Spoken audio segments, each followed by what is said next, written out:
Hey, what's up guys? This is Anthony from Anthony's Customs, and for this review we are looking at the SH Figuarts Dragon Ball Z Premium Color or Advanced Color Edition of Super Saiyan Vegeta. This guy is kind of the point of some contention right now because a lot of people were really excited for it and some people really don't like it. So we're going to have to talk about it a little bit. It is generally the exact same as the original figure in terms of sculpt. It's just a new paint job. There's one thing to mention as far as the articulation goes, but otherwise it's really the exact same figure. So if you're familiar with that, you'll be familiar with this guy. So I'm not going to spend too much time on it since I've already reviewed the Super Saiyan Vegeta twice, I think. And then I've done a bunch of group videos, so I'm not going to spend too much time on it, but we are going to go over the differences and we'll talk about that kind of thing. So let's get him off the stand and take a quick look at the figure. Okay, so if you're not familiar with him, he stands roughly 6 inches tall to the top of his hair, which obviously puts him in a smaller scale since his head's much shorter than that. Which they're supposed to be. They're smaller scale, so he's in scale with the figures in the line. It makes him about 16 centimeters tall. I personally really like this version of the figure. Let's first, you know what, before we get into the figure itself, let's just compare the packages because I'm sure people are going to care about that. So the original Super Saiyan Vegeta package looked like this. The new one looks like that. Similar styles. They will look okay for like a display or something, so no worries there. It's not like they changed it. Although the most recent Goku had a new style packaging, so this one does not have that, so it's a little interesting. They might have just done that because this is kind of like a reissue, even though it's not. So I don't know. We will see if they continue with that new packaging going forward. So far, this one doesn't have it. Okay, so packaging differences. I guess you can see the sides and stuff too, in case you're curious. Old, new. Old, new. And then you can see that one too. Okay, so that's that. As far as the internal packaging goes, you can see he comes with all of the same stuff that the other one did, except he does have an additional 2 hands, the 2 kind of claw-shaped hands for posing. So same exact figure as before other than paint, plus 2 new accessories, so that's a pretty good deal. The new ones are on the left. The old ones are on the right. You can see the old ones have this bluish, grayish, purplish shading. The new ones do not. I don't personally mind it because it's a little harsh, I think, actually, on the original ones. Some people might not like that. I personally think it's a good call. I don't necessarily have a problem with them not having the shading. So that's the difference in the hands. So on the right-hand side, that's the new one. On the left-hand side, right-hand side is the old one. Left-hand side is the new one. So the hair is definitely darker on the new one. The face is a little bit lighter, which I think is definitely a good thing. The old one on the right has a very orange overspray kind of thing going on, like he went spray tanning. The one on the left, the new one, has very nice skin tones. So I like that a lot. The eyes look a little bit cleaner painted. I think it's generally a more appealing figure. Some people really don't like the lines on the eyes. I think they look good because that's how it's drawn in the anime and in the manga. So I like that a lot. Now, you'll notice for sure on the right-hand side, the face, or the hair, has way more shading. We have yellow to white to orange. Very, very diverse color scheme for the hair. Some people really like that. This one has a much darker yellow. It does have some orange shading in there and some lighter yellow in there, but it's very much more saturated. Again, I don't have a problem with it. I think they both have their strengths and weaknesses. So either one's good. I don't think one's better than the other.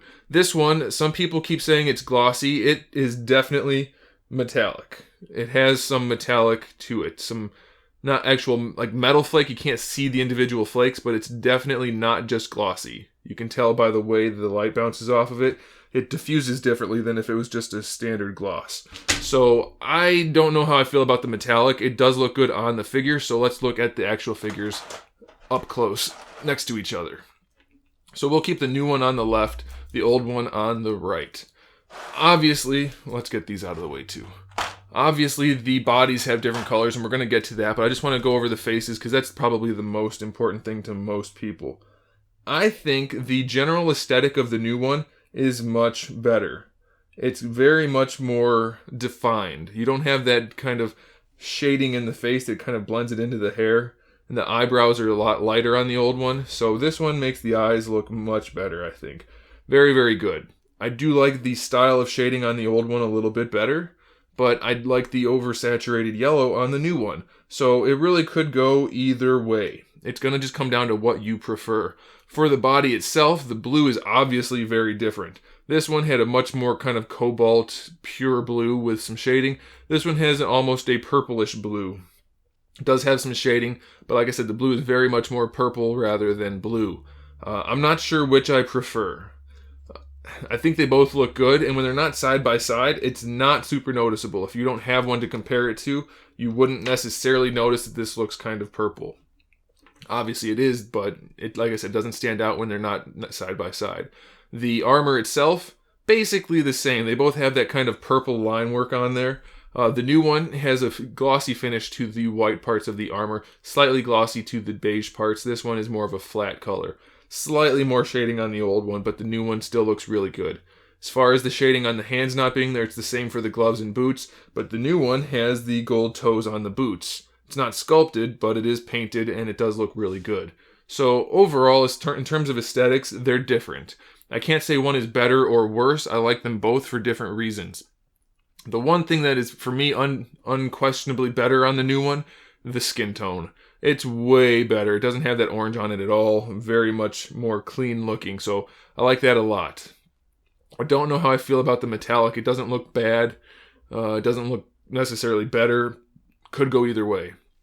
As far as the blues, again, I'm kind of torn either way.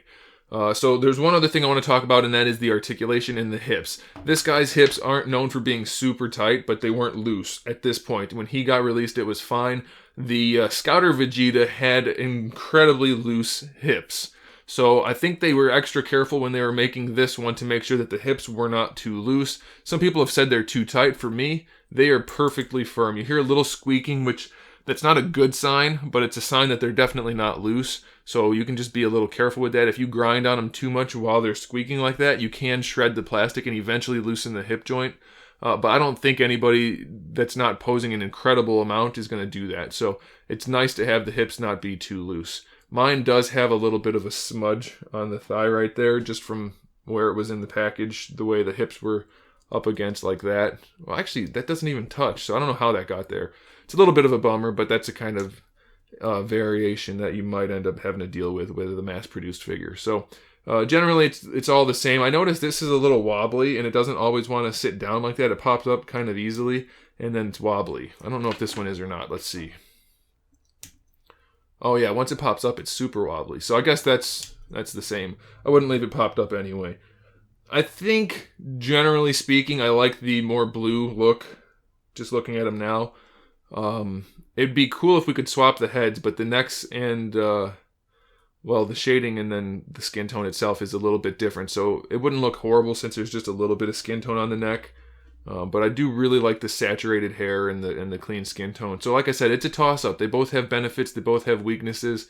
I would suggest you get both if you're able to. If you already have this one, don't pass out on this one. And if you are able to and so inclined, I would say to grab this one if you already have this one, because they're both cool. They both have different benefits. So I don't want to ramble on about it anymore. You've got enough information now to see the differences and to make up your own mind. So that'll do it, guys. Thanks for watching. Make sure you subscribe to the channel so you can see my upcoming figure reviews, custom figures, and other good stuff. And in the meantime, keep collecting.